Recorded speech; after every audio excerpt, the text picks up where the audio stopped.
ఈ ఐపీఎల్ తర్వాత retirement తీసుకోబోతున్న top 5 players. అందులో నెంబర్ 1 ప్లేయర్ వచ్చేసి my favourite player. Number 5 one of the legendary bowler Amit Mishra.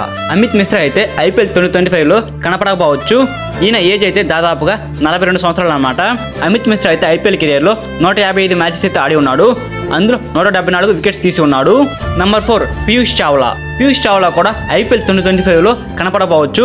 Piyush Chawla IPL కెరియర్లో 185 match అయితే ఆడి ఉన్నాడు. అందులో 192 వికెట్లు అయితే తీసి ఉన్నాడు. పీయూష్ చావ్లా కూడా రిటైర్మెంట్ అయితే తీసుకోవడం అయితే జరుగుతుంది.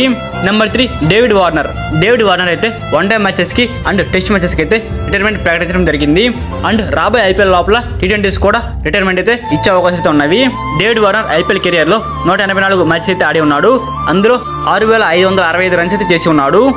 ఐపీఎల్ 2025లో డేవిడ్ వార్నర్ అయితే మనం మిస్ అయ్యే ఛాన్స్ అయితే ఎక్కువగా కనబడుతూ ఉన్నాయి. నెంబర్ 2 దినేష్ కార్తిక్.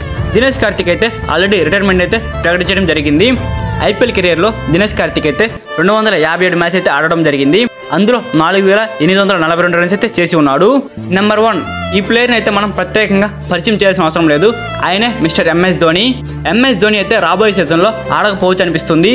ఐపీఎల్ కెరియర్లో ఎంఎస్ ధోని అయితే 264 మ్యాచ్లు ఆడి ఉన్నాడు. అందులో 5243 రన్స్ అయితే ఉన్నవి.